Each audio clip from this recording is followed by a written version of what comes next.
नमस्कार, जय हिंद। स्वागत है आप लोगों का दृग द टारगेट के ऑनलाइन प्लेटफॉर्म पर। कैसे हैं आप लोग? आशा करता हूं स्वस्थ होंगे, मस्त होंगे।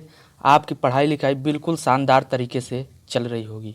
आज की क्लास में हम लोग चर्चा करने वाले हैं समास के बारे में। लेकिन उससे पहले इस क्लास से जुड़े रहने के लिए चैनल को सब्सक्राइब कर दीजिए, लाइक कर दीजिए, शेयर कर दीजिए, जिससे कि ज़्यादा से ज़्यादा लोग इस क्लास से जुड़ सकें। तो आइए बिना देर किए स्टार्ट करते हैं आज की क्लास। आज की क्लास में हम बात करने वाले हैं समास के बारे में। तो आइए जानते हैं कि समास क्या होता है। समास की बात करें तो यह दो शब्दों सम और आस से मिलकर बना है। सम का यहाँ तात्पर्य लिया जाए तो होता है संक्षिप्त, और आस का तात्पर्य लिया जाए तो होता है कथन। अर्थात कथन को संक्षिप्त करना ही समास है। कोई बड़ा कथन है, उसको हम छोटे रूप में करके लिख दें, एक पद में लिख दें, तो वही समास है। जैसे दूसरी भाषा में हम कहें तो जब दो या दो से अधिक शब्द मिलकर एक नवीन शब्द की रचना करते हैं तो उस प्रक्रिया को समास कहते हैं, और बने शब्द को समासिक पद कहा जाता है। जैसे हम बात करें, यहाँ पर लिखा है राजा का कुमार। अब इन दोनों को हम संक्षिप्त करके लिख सकते हैं राजकुमार। तो यह जो है कि संक्षिप्त होकर जो शब्द या पद बना, इसी को हम सामासिक पद या समस्त पद के नाम से जानते हैं। हम कहें गगन को चूमने वाला, तो इसको अब एक पद में लिखेंगे तो हो जाएगा कि गगन चुंबी। तो ये जो गगन चुंबी बना, इसको हम सामासिक पद कहेंगे। आइए जानते हैं समास से कुछ जुड़ी और महत्वपूर्ण शब्दावलियों के बारे में। जब समासिक पद को अलग अलग अर्थात विग्रह कर दिया जाता है तो उसे समास विग्रह कहते हैं। जैसे अब यह समासिक पद है स्नान घर। अब इसको जो है कि हम विग्रह कर दिए तो इसका विग्रह हुआ कि स्नान के लिए घर, तो इसको हम लोग समास विग्रह कहेंगे। और क्या बातें जाननी इसमें जानना है पूर्व पद और उत्तर पद। किसी भी समासिक पद में दो पद होते हैं, एक पूर्व पद होता है और एक उत्तर पद होता है। तो पूर्व पद क्या होता है ये जानते हैं। समासिक पद का पहला पद पूर्व पद या प्रथम पद कहते हैं। उत्तर पद समासिक शब्द का दूसरा पद या द्वितीय पद उत्तर पद कहलाता है। जैसे यहाँ पर लिखा है राजपुत्र। राजपुत्र लिखा है समासिक पद, तो इसमें जो पहला वाला पद है अर्थात राज जो है यह प्रथम पद है और पुत्र जो है यह द्वितीय पद या उत्तर पद है। उसी प्रकार यहाँ पर लिखा है यश प्राप्त। यहाँ पर यश जो है यह पूर्व पद है और प्राप्त जो है उत्तर पद है। तो चार बातें यहाँ पर ध्यान रखनी है कि जब दो शब्द संक्षिप्त हो जाते हैं तो जो नया शब्द या पद बनता है उसको सामासिक पद कहते हैं। जब सामासिक पद का विग्रह कर देते हैं तो उसको समास विग्रह करते हैं। किसी भी सामासिक पद के प्रथम या पूर्व पद को पूर्व पद कहते हैं, जो पहले आता है पद, और जो बाद में पद आता है उसको हम उत्तर पद या द्वितीय पद के नाम से जानते हैं। अब हम बात करते हैं कि सामासिक पद में विभक्तियाँ लुप्त हो जाती हैं। जैसे यहाँ पर लिखा है करुणा से पुड़। अब जब इसका सामासिक पद बनेगा तो ये बन जाएगा करुणा पुड़। यहाँ से क्या हो गया कि विभक्ति लुप्त हो गई। उसी प्रकार भय से आकुल। अब क्या इसका सामासिक पद बनना भयाकुल, अर्थात यहाँ से भी विभक्ति लुप्त हो गई।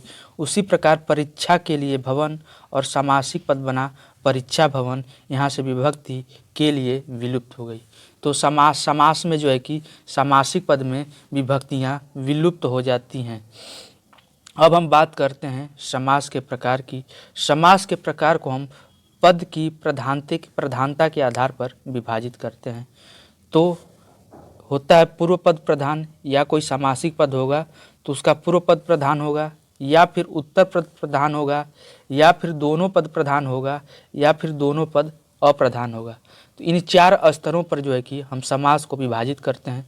पूर्व पद प्रधान के आधार पर, उत्तर पद प्रधान के आधार पर, दोनों पद प्रधान के आधार पर और दोनों पद अप्रधान के आधार पर। तो पूर्व पद प्रधान के आधार पर आपका आता है अव्ययी भाव समास, अर्थात अव्ययी भाव समास का जो है कि पूर्व पद प्रधान होता है। अब बात करते हैं उत्तर पद प्रधान की, तो इसके अंतर्गत तत्पुरुष समास आता है, अर्थात तत्पुरुष समास का उत्तर पद प्रधान होता है।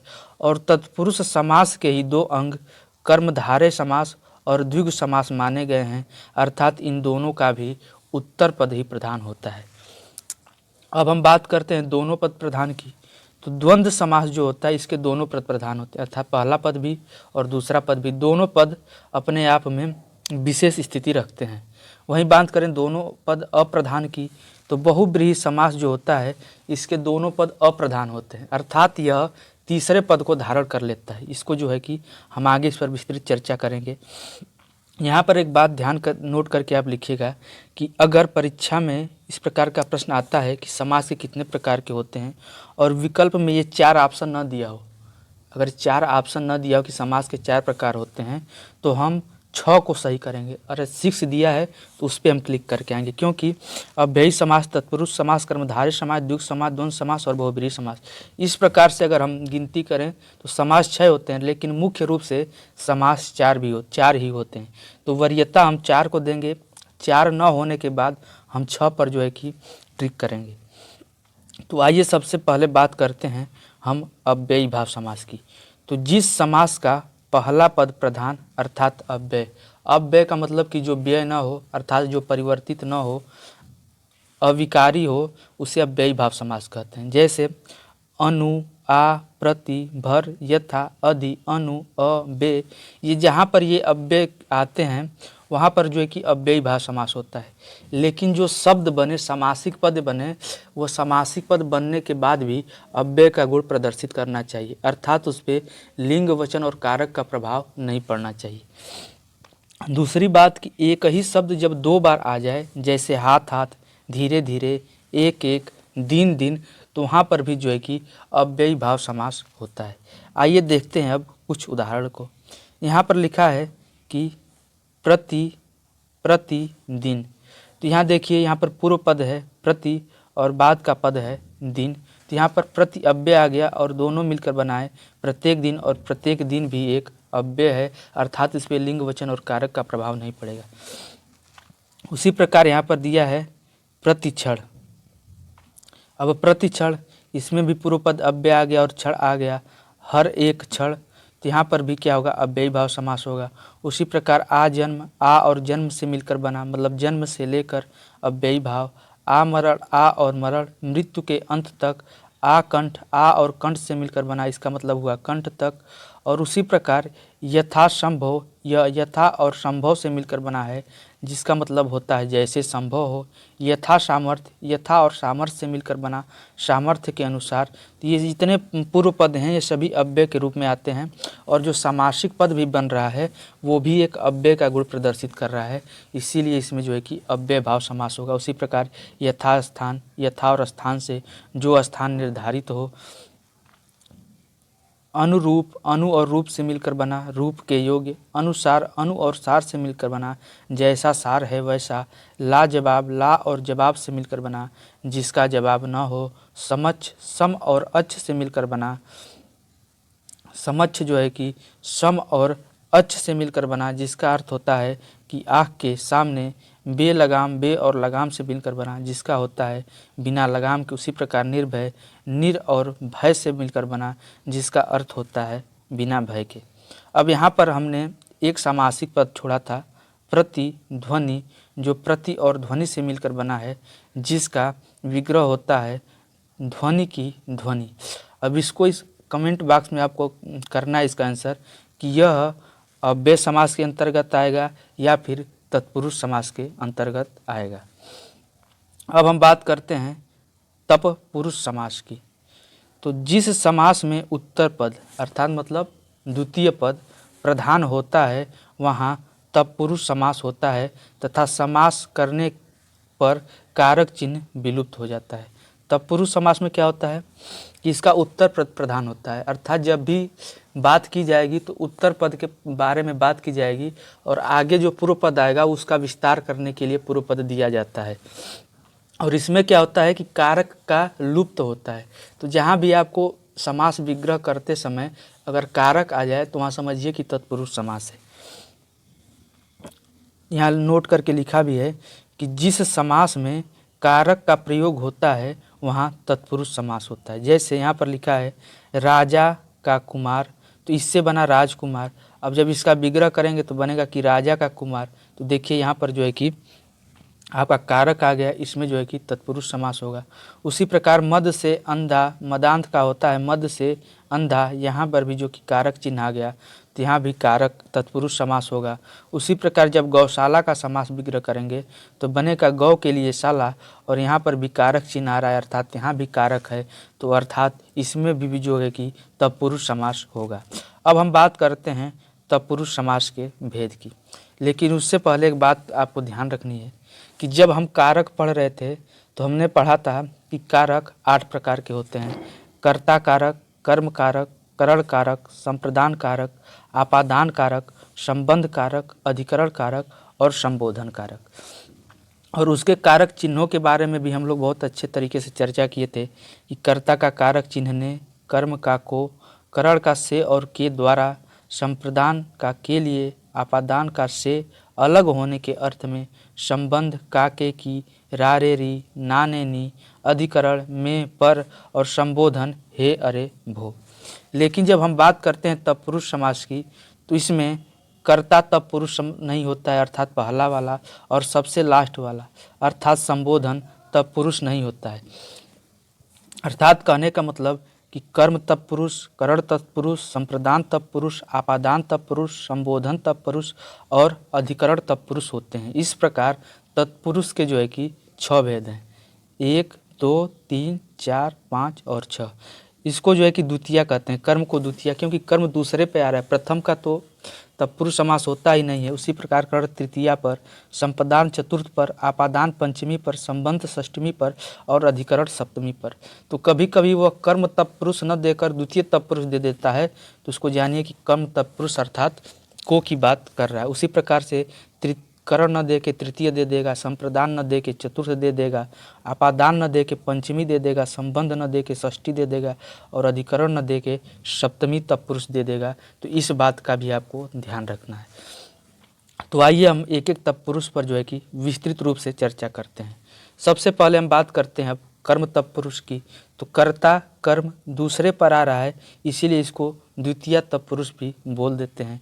कर्म तत्पुरुष की जो है कि कारक चिन्ह को होता है, तो अर्थात किसी भी सामासिक पद का समास विग्रह करने पर को आ रहा है तो वहाँ पर कर्म तत्पुरुष या द्वितीय तत्पुरुष होगा। जैसे यहाँ पर सामासिक पद दिया है कमर तोड़। अब देखिए कमर को तोड़ने वाला, यहाँ पर को आ गया तो यहाँ पर क्या होगा, कर्म तत्पुरुष या द्वितीय तत्पुरुष हो जाएगा। इसमें क्या होता है तत्पुरुष में कि दूसरा पद प्रधान होता है, अर्थात जब भी बात की जाएगी तो दूसरे पद की प्रधान बात की जाएगी। जैसे कमर तोड़, तो कमर को तोड़ने वाला, कमर की बात नहीं की जा रही यहाँ पर तोड़ने वाले की बात की जा रही है। तो अर्थात देखिए यहाँ पर द्वितीय पद प्रधान हो गया। उसी प्रकार यश प्राप्त है। अब यश प्राप्त का जब हम समास विग्रह करेंगे तो होगा कि यश को प्राप्त, अर्थात को आ गया, तो जैसे को आया तो कर्म तत्पुरुष या द्वितीय तत्पुरुष। अब इसमें यश की बात नहीं हो रही है, इसमें बात हो रही है कि प्राप्त की, क्या प्राप्त किया, तो हो रहा है कि यश प्राप्त किया। तो यहाँ पर जो है कि द्वितीय पद जो है कि प्रधान हो रहा है। उसी प्रकार जेब कतरा, तो जेब को कतरने वाला, यहाँ पर भी कर्म तत्पुरुष। मनोहर, मन को हरने वाला, तो यहाँ पर भी जो है कि कर्म तत्पुरुष या द्वितीय तत्पुरुष होगा। अब हम बात करते हैं करण, कर्ता कर्म करण, तीसरे पर आता है करण तत्पुरुष, तृतीय तत्पुरुष भी कहते हैं। इसका कारक चिन्ह होता है से या के द्वारा, अर्थात मतलब जहाँ से का प्रयोग साधन के रूप में हुआ हो, वहाँ से के द्वारा का भाव उत्पन्न हो, वहाँ पर करण तत्पुरुष होता है। जैसे मैं कहूँ करुणा से पुड़,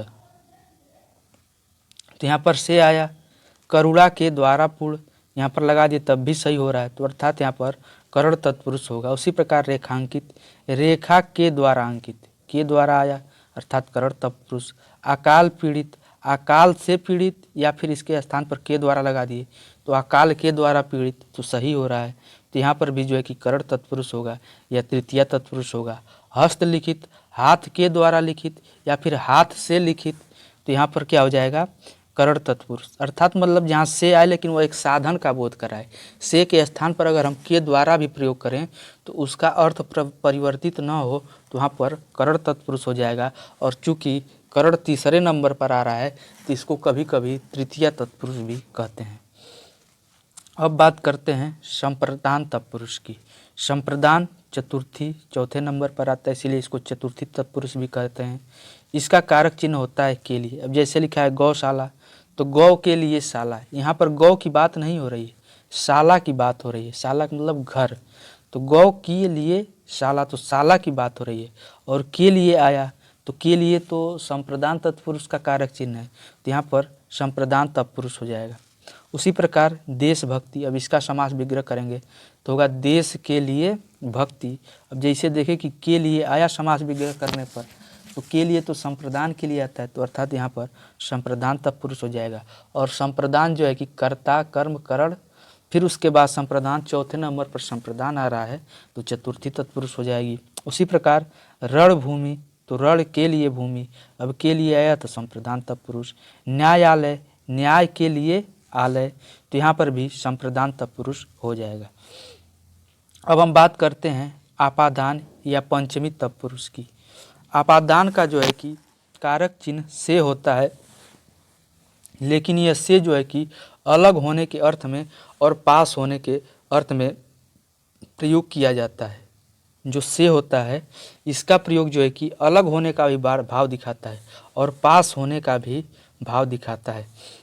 लेकिन इससे पहले जो है कि करण में से आया था, वह साधन का भाव दिखा रहा था, तो वहाँ पर करण होगा। और जहाँ पर पास आने या दूर आने का भाव हो से के माध्यम से, वहाँ पर आपादान कारक होता है। और जहाँ पर आपादान कारक होगा वहीं पर आपादान तत्पुरुष भी होगा। जैसे हम बात करें धनहीन, धन से हीन मतलब धन उससे दूर है, धन उससे दूर है, इसीलिए तो धनहीन है। तो ये से क्या कर रहा है, दूर होने का या अलग होने का भाव दे रहा है, तो यहाँ पर आपादान हो जाएगा। अब इस से के स्थान पर हम के द्वारा लगाएं, धन के द्वारा हीन, तो ये सही नहीं, और धन के द्वारा हीन नहीं, धन से हीन, अलग होने का भाव, तो यहाँ पर जो है कि आपादान तत्पुरुष हो जाएगा, या इसको हम पंचमी तत्पुरुष भी कहेंगे। ऋण मुक्त, ऋण से मुक्त अर्थात ऋण से मुक्त, अलग हो गया, तो यहाँ पर भी जो है कि आपादान तत्पुरुष हो जाएगा। गुण से युक्त, गुण से युक्त, जो गुण से युक्त मतलब पास आने का भाव रहे, कि गुण से भरा हुआ, उसके पास गुण हैं, तो इसमें क्या हो रहा है, पास होने का भाव हो रहा है, तो यहाँ पर भी जो है कि आपादान तत्पुरुष हो जाएगा। पाप मुक्त, पाप से मुक्त अर्थात पाप से अलग हो गया, तो यहाँ पर भी कि आपका आपादान या पंचमी तत्पुरुष होगा। अब हम बात करते हैं संबंध तत्पुरुष या षष्ठी तत्पुरुष की।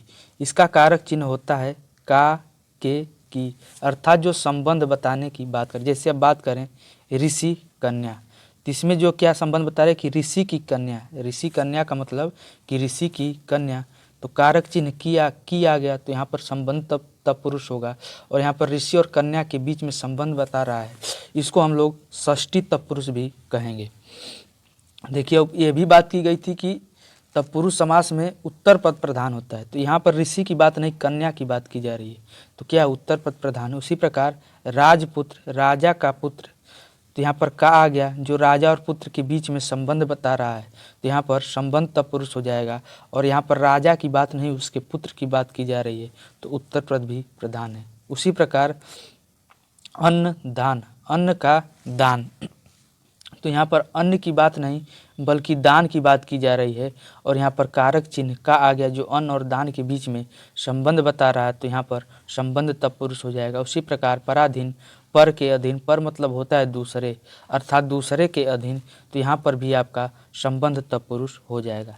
अब हम बात करते हैं अधिकरण तत्पुरुष या सप्तमी तत्पुरुष की। सप्तमी क्योंकि यह 7वें नंबर पर आता है, इसको इस तरीके से हम याद कर देंगे कि 7वें नंबर पर आता है, तो इसको हम सप्तमी तत्पुरुष भी कहेंगे और अधिकरण तत्पुरुष भी कहेंगे। इसका कारक चिन्ह होता है में और पर, ये आधार का बोध कराता है। जैसे शोक मग्न, अर्थात शोक में मग्न, में आ गया, तो यहाँ पर जो है कि अधिकरण तत्पुरुष होगा। उसी प्रकार आप बीती, आप पर बीती, तो यहाँ पर अधिकरण तत्पुरुष। मुनि श्रेष्ठ, मुनियों में श्रेष्ठ, अधिकरण तत्पुरुष। पुरुषोत्तम, पुरुषों में उत्तम, यहाँ पर भी अधिकरण तत्पुरुष। और गृह प्रवेश, गृह में प्रवेश, यहाँ पर भी जो है कि अधिकरण तत्पुरुष या सप्तमी तत्पुरुष होगा। संबोधन तत्पुरुष होता ही नहीं है, तो इसके लिए आपको क्या करना है कि ज़्यादा से ज़्यादा जो है कि उदाहरणों को किसी भी किताब के माध्यम से उसको देखिए, उसका समास विग्रह करिए, थोड़ा प्रैक्टिस करिए, तो ये चीज़ें फिर आसान होने लगेगी। समझने के लिए इतना काफ़ी है। अब हम बात करते हैं द्वंद्व समास की। तो जिसके दोनों पद प्रधान हो, द्वंद्व समास में क्या होता है कि जिसके दोनों पद अपने आप में प्रधान हो, किसी विशेष की बात न की जा रही हो, अर्थात दो संज्ञाएं या दो विशेषण और अथवा योजक चिन्ह से जुड़े हों, और से जुड़े हों, अथवा से जुड़े हों, या फिर योजक चिन्ह से जुड़े हों, तो वहाँ पर द्वंद्व समास होता है। कहने का मतलब या तो दो संज्ञाएं और अथवा या योजक चिन्ह से जुड़ी हों, या फिर दो विशेषण और अथवा या योजक चिन्ह से जुड़े हों। द्वंद्व समास को तीन भागों में बांट दिया जाता है। एक होता है वैकल्पिक द्वंद्व, दूसरा होता है इतरेतर द्वंद्व, और तीसरा होता है समाहार द्वंद्व। अब हम बात करते हैं वैकल्पिक द्वंद्व की। वैकल्पिक द्वंद्व क्या होता है? नाम से ही स्पष्ट है कि जहाँ एक विकल्प की बात की जाए, अर्थात जहाँ पर एक समय में एक ही चीज़ संभव हो, दोनों साथ नहीं हो सकते हैं, वहाँ पर वैकल्पिक द्वंद्व होता है। कहने का मतलब कि वैकल्पिक परीक्षाएं होती हैं, चार विकल्प दिए रहते हैं, लेकिन सही उसमें से एक ही विकल्प हो सकता है। उसी प्रकार वैकल्पिक द्वंद्व में दो शब्द तो जुड़े होते हैं, लेकिन वो दोनों जो कार्य होते हैं वो एक समय में कभी नहीं हो सकते, या जो दोनों चीज़ें हैं वो कभी भी एक साथ नहीं हो सकती हैं। इनका पहचान है कि इनका विग्रह करने पर अथवा या आता है। अथवा या कहने का मतलब या तो या होगा या तो वो होगा, या तो ये वाला कार्य होगा या तो वो वाला कार्य होगा, दोनों कार्य साथ नहीं हो सकते हैं। तो इसके स्थान पर एक दूसरे के विरोधी भाव को प्रकट करते हैं। अब बात करें इनके पहचान की, तो इनका विग्रह करने पर अथवा या का प्रयोग होता है। इसके स्थान पर एक दूसरे के विरोधी भावों का प्रकट करते हैं। जैसे मैं कहूँ भला बुरा, यह सामासिक पद है। अब इसमें तो दोनों पद प्रधान है, भला भी अपने आप में पूरा है और बुरा भी, लेकिन भला और बुरा एक साथ नहीं हो सकता। कहने का मतलब आप किसी का या तो भला करेंगे या तो बुरा करेंगे, भला बुरा दोनों साथ में नहीं करेंगे, तो अर्थात यहाँ पर जो है कि आपका वैकल्पिक द्वंद्व हो जाएगा। उसी प्रकार थोड़ा बहुत, कोई भी चीज़ या तो थोड़ा होगी या तो बहुत होगी, थोड़ा बहुत दोनों एक साथ नहीं हो सकते हैं, तो यहाँ पर भी कि एक विकल्प होगा, तो यहाँ पर भी वैकल्पिक द्वंद्व। ऊंचा नीचा, या तो कोई चीज़ ऊंचा होगा या तो नीचा होगा, ऊंचा नीचा जो है कि दोनों एक साथ नहीं हो सकते, तो यहाँ पर भी वैकल्पिक द्वंद्व। पाप और पुण्य, या तो पाप होगा या पुण्य होगा, तो यहाँ पर भी वैकल्पिक द्वंद्व। देवासुर, या तो देव होगा या तो असुर होगा, तो यहाँ पर भी वैकल्पिक द्वंद्व। लाभ हानि, या तो व्यापार में लाभ होगा या तो व्यापार में हानि होगा, लाभ हानि दोनों साथ नहीं होंगे, तो अर्थात यहाँ पर भी वैकल्पिक द्वंद्व है। उसी प्रकार जय और पराजय, या तो जय होगा विजय होगा या तो पराजय अर्थात हार होगा, हार और जीत दोनों साथ नहीं होंगे, तो यहाँ पर भी वैकल्पिक द्वंद्व होंगे। अब हम बात करते हैं इतरेतर द्वंद्व की। इतरेतर द्वंद्व कहाँ होता है? जहाँ दोनों शब्द और से जुड़े हों।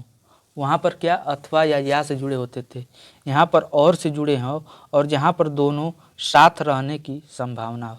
जैसे हम कहें राम और लक्ष्मण आ रहे हैं, तो राम और लक्ष्मण साथ रह सकते हैं, तो यहाँ पर जो है कि आपका इतरेतर द्वंद्व हो जाएगा। उसी प्रकार बात करें राम और कृष्ण नामक दो व्यक्तियों की बात की जा रही है, तो यहाँ पर भी जो है कि राम कृष्ण खा रहे हैं, तो ये दोनों एक साथ कार्य कर सकते हैं। भाई बहन जा रहे हैं, तो यहाँ पर क्या हो सकता है कि ये दोनों एक साथ कहीं भी जा सकते हैं, संभावना है, तो यहाँ पर भी क्या हो जाएगा? इतरेतर द्वंद्व हो जाएगा।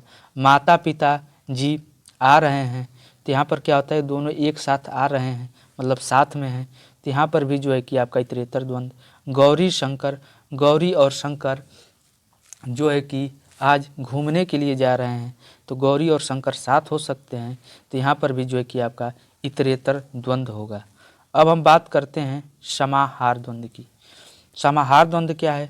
तो नाम से ही स्पष्ट है, समाहित करने वाला, अर्थात द्वंद्व समास का ऐसा समासिक पद जिसका उच्चारण करने से वह अपने मूल शब्दों के निकट का अर्थ न देकर बल्कि उससे संबंधित विस्तृत अर्थ देता है। जैसे उदाहरण से हम समझें, यहाँ पर दिया है कि रोटी दाल, मैं कहूँ कि रोटी दाल की व्यवस्था है, तो ये सिर्फ रोटी दाल की बात नहीं हो रही है। यहाँ पर भोजन के सभी प्रमुख पदार्थों की बात की जा रही है। जैसे मैं किसी से कहूँ कि क्या रोटी दाल की व्यवस्था है, तो मैं सिर्फ रोटी और दाल की बात नहीं कर रहा हूँ। मेरे कहने का तात्पर्य यहाँ से यह निकल रहा है कि क्या भोजन के लिए जो सभी आवश्यक सामग्री है वो आपके पास है कि नहीं। उसी प्रकार मैं बात करूँ अन्न जल, कुछ अन्न जल मिला, अर्थात मेरे कहने का मतलब कि भोजन कुछ हुआ, संपूर्ण भोजन के अर्थ में यह अन्न जल का प्रयोग हो रहा है, तो यहाँ पर जो है कि समाहार द्वंद्व हो जाएगा। उसी प्रकार रुपया और पैसा, मैं कहूँ कि रुपया पैसा है आपके पास कुछ, तो यहाँ पर मैं रुपया पैसा की सिर्फ बात नहीं बल्कि धन और संपत्ति की बात कर रहा हूँ। तो यहाँ पर भी जो है कि ये समाहित कर ले रहा है कई अर्थों को, इसीलिए यहाँ पर समाहार द्वंद्व हो जाएगा। जैसे मैं कहूँ कि आज उससे कहा सुनी हो गई, तो कहा सुनी जैसे मैं कहूँ तो इसका मतलब सिर्फ कहना और सुनना नहीं है। मेरे कहने का मतलब कि उससे झगड़ा या लड़ाई हो गई। क्या हो गया? झगड़ा हो गया।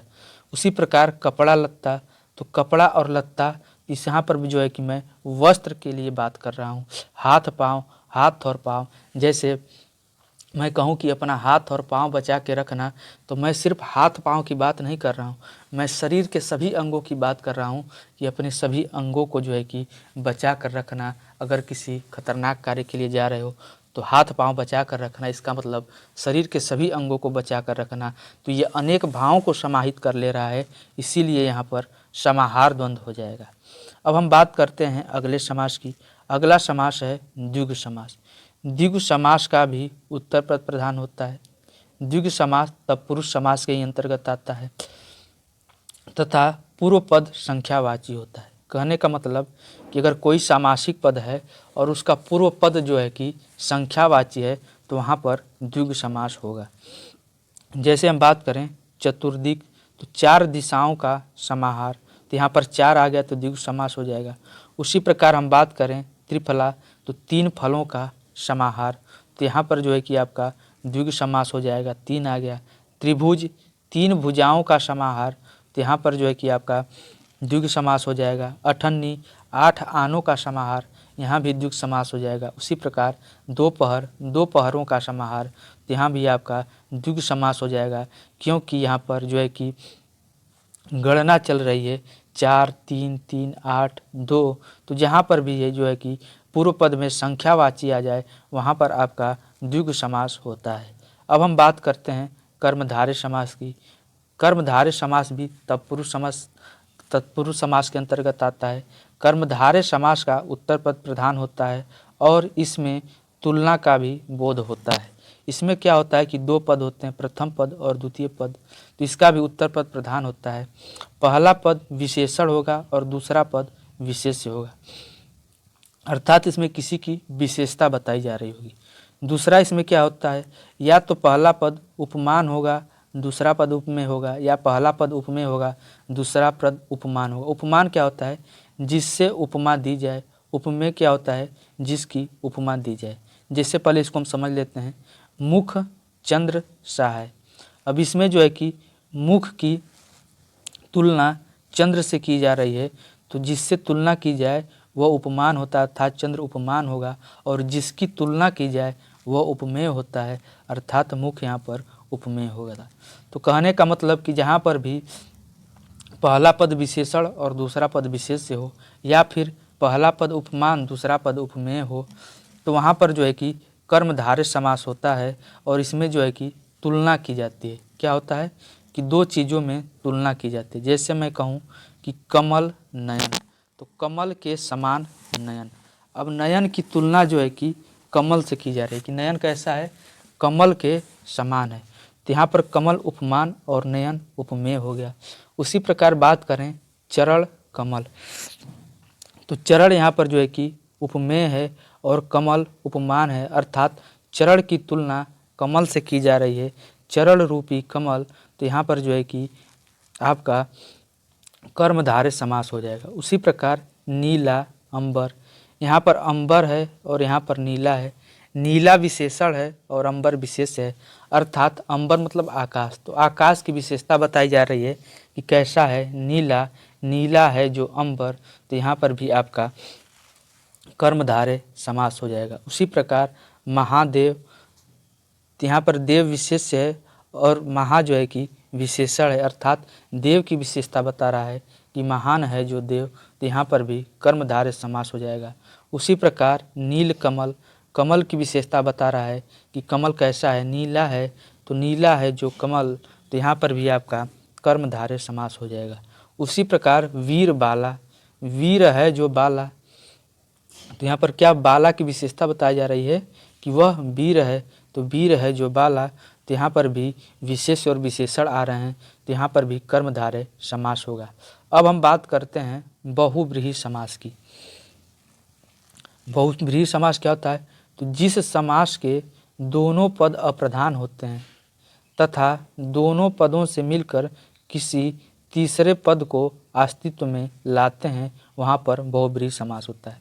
कहने का मतलब इसमें दोनों पद अप्रधान होते हैं और ये दोनों पद मिलकर जो तीसरा समासिक पद बनाते हैं वह इन दोनों के अर्थ से भिन्न हो जाता है। जैसे उदाहरण हम देखें, यहाँ पर लिखा है देवराज, तो यह जो है कि देव और राज से मिलकर बना है, लेकिन वह जो देवों का राजा है, जैसे हम बोलेंगे देवराज, तो यह देवराज जो है कि इंद्र के लिए प्रयोग किया जाता है, तो यहाँ पर जो है कि बिल्कुल अर्थ बदल जाए तो वहाँ पर जो है कि आपका बहुव्रीहि समास होता है। जैसे हम बात करें निशाचर, तो निशा या रात्रि में घूमने वाला, लेकिन इसका अर्थ होगा निशाचर जो है कि राक्षस को कहते हैं, तो यहाँ पर भी बहुव्रीहि समास हो जाएगा। त्रिनेत्र, तीन नेत्र हैं जिसके, अब देखिए यहाँ पर त्रि आ गया, तीन भी आ गया।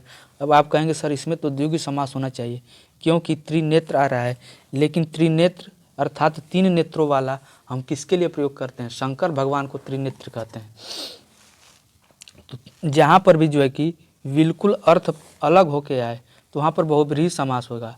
पहले हम जो है कि वरीयता बहुव्रीहि समास को देंगे, तो यहाँ पर बहुव्रीहि समास हो जाएगा। अब जैसे 10 मुख, 10 मुख 10 भी आ गया, तो इसमें तो अब कन्फ्यूजन होगा कि द्विगु समास होना चाहिए, लेकिन 10 मुख हमारे तुरंत क्लिक करना चाहिए दिमाग में, 10 मुख, 10 मुख तो हम लोग रावण को कहते हैं, तो जैसे रावण आए तो समझिए कि यहाँ पर बहुव्रीहि समास होगा, द्विगु समास नहीं होगा।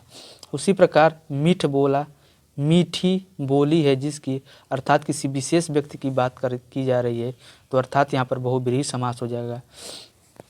उसी प्रकार एक दंत, एक दंत किसके लिए, गणेश भगवान के लिए, एक दांत हैं जिसके, अर्थात गणेश के लिए प्रयोग होता है, तो यहाँ पर भी बहुव्रीहि समास हो जाएगा।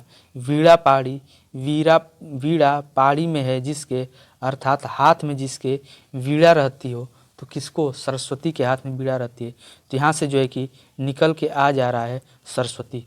तो अर्थात किसी भी सामासिक पद के पढ़ने पर हमें तीसरे चीज़ का बोध हो जाए तो वहाँ पर जो है कि बहुव्रीहि समास हो जाता है। यहाँ पर एक बात नोट करके आप लोग लिख लीजिएगा कि अगर समास विग्रह करते समय जिसके, जिसकी और जिससे शब्द आए तो वहाँ पर बहुव्रीहि समास होता है, लेकिन यदि है जो, समान, रूपी इस प्रकार के शब्द आए तो वहाँ पर कर्मधारय समास होता है।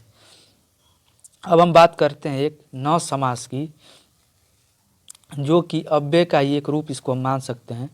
तो कहने का मतलब कि जो अव्यय के रूप में किसी पद के आगे लगकर न का भाव उत्पन्न कर देते हैं उसे नौ समास कहते हैं। जैसे अ और अन, जैसे हम बात करें गोचर, और गोचर के आगे लग गया तो बन गया अगोचर, और इसका मतलब होता है न गोचर, अर्थात न का भाव उत्पन्न कर रहा है।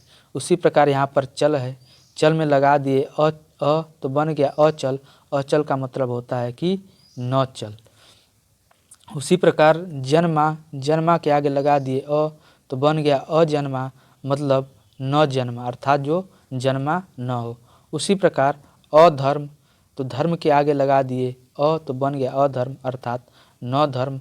अनंत, न अंत, अनेक, न एक, अन्याय, न न्याय, तो जहाँ पर भी जो है कि अव्यय आकर न का भाव उत्पन्न कर दें वहाँ पर न समास होता है।